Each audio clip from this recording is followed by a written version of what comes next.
सारे 700 करोड़ रत्न वृष्टि, तो जो आपको मैंने बताया, तो इस प्रकार से रत्न वृष्टि से सभी नगरवासी लोग सुखी रहते हैं। कोई भी दरिद्र गरीबी दुखी नहीं रहता है, सब संपन्न रहते हैं, सब आरोग्य से सुखी रहते हैं, सब प्रकार से सुख का पहला वातावरण बन जाता है। फिर भगवान का जो जीव है वो गर्भ में प्रवेश करते। तो पहला 16 सप्ल मनोहर झाव में ब्रह्म मुहूर्त जो कहते हैं 4 बजे से लेके शुरू होता है। तो वो उस ब्रह्म मुहूर्त में त्रिशला देवी ने 16 सपन को पाया और उसको देखकर फिर उसके बाद 16 सपन के बाद उनके मुख में एक हाथी प्रवेश हो रहा है, ऐसे उन्होंने देखा। तो हाथी प्रवेश हो रहा है, इसका मतलब अच्युत स्वर्ग से महावीर भगवान का जीव त्रिशला के गर्भ में आया। तो जो मुख से जीव का प्रवेश होता है तीर्थंकरों के माता के गर्भ में। तो महानुभाव ऐसे जब स्वप्न हुआ उसको फिर प्रातःकाल होते ही स्नान आदि मंगल स्नान आदि करके त्रिशला माता ने सिद्धार्थ राजा से 16 सपन को पूछा। 16 सपन का अर्थ उन्होंने बताया।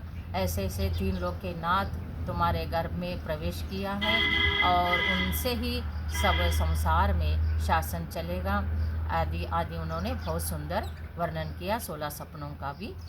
तो उसके बाद जब जैसा ही जन्म हो जाता है वैसा ही सभी भवनवासी वंतरवासी ज्योतिषी कल्पवासी ऐसे देव यहाँ होते हैं। इनमें जो भवनवासी देव है वहाँ पर शंखनाद होता है, कल्पवासी देव है वहाँ पर घंटानाद होता है, और वंतरवासी देव में भेरी भेरी नाद होता है, और ज्योतिष देव में सिंहनाद आदि जैसा सिंहनाद, भेरीनाद, घंटानाद और ये शंखनाद, ये चारों प्रकार के देवों में होता है। फिर इंद्र का सिंहासन कंपायमान होता है। जो जहाँ पर भी इंद्र है, जो 16 स्वर्ग में इंद्र है, तो पहला सौधर्म स्वर्ग में सौधर्म इंद्र होता है। उनका सिंहासन कंपायमान होते ही वो अवधि ज्ञान लगा लेते हैं।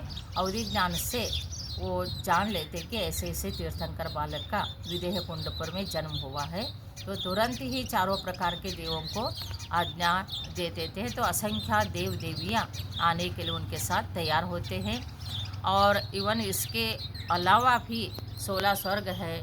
फिर वो सौधर्म, ये क्या है, सर्वार सिद्धि, वहाँ तक का देवों का भी सिंहासन कंपायमान होते ही वो लोग भी नतमस्तक होके 7 कदम सिंहासन से उठ के नमस्कार करके फिर सिंहासन पे बैठते, इतना विनय करते। क्योंकि 16 स्वर्ग के ऊपर का 9 ग्रविक 9 अनुदिशा 5 अनुत्तर विमान वाले देव जो है नीचे कल्याणकों में नहीं आते हैं। और ब्रह्म सागर के लोकांतिक देव भी वहीं विनय करते हैं, नहीं आते। सिर्फ दीक्षा के टाइम में वैराग्य का वर्णन करने के लिए वो आते हैं लौकांतिक देव, इसके अलावा कोई नहीं आते। सिर्फ 16 स्वर्ग के देव में भी सौधर्म इंद्र जो आज्ञा करते हैं, तो ये सब देव आते हैं, देवियाँ आती है, भवनवासी वंतरवासी ज्योतिषी देव देवियाँ आती है। और उसके बाद सौधर्म इंद्र जो है अभिजाति योगी, जो अभियोग्य जाति का देव है, उनको आज्ञा देते हैं कि तुम चलना है। तो वो वाहन बल के चलते हैं। तो वाहन ऐसे बनते हैं कि हाथी बनते हैं, और सफ़ेद ऐरावत हाथी, और ऐसे बोला जाता है। तो वो सफ़ेद हाथी 1 लाख योजन वाला होता है। तो ऐसे हाथी के ऊपर सुंदर सिंहासन पे विराजमान होकर सौधर्मेंद्र ऐशानेंद्र आते। सौधर्मेंद्र और शची देवी, फिर ऐशानेंद्र, उनके देवियाँ फिर आते हैं।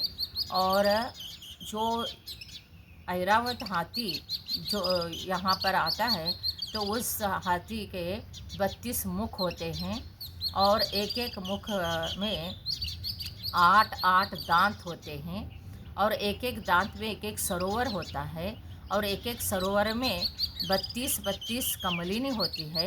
एक एक कमलिन में 32-32 कमल होते हैं।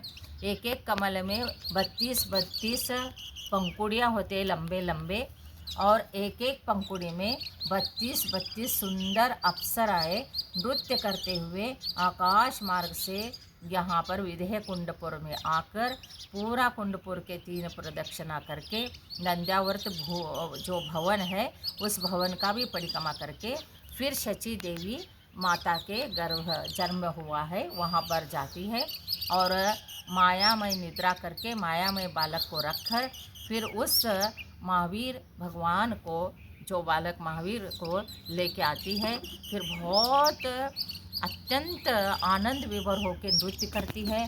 बहुत देर तक वो नृत्य करती रहती है, बालक को देती नहीं है। फिर सौदर इंद्र बहुत उनको कह के फिर लेता है बालक को।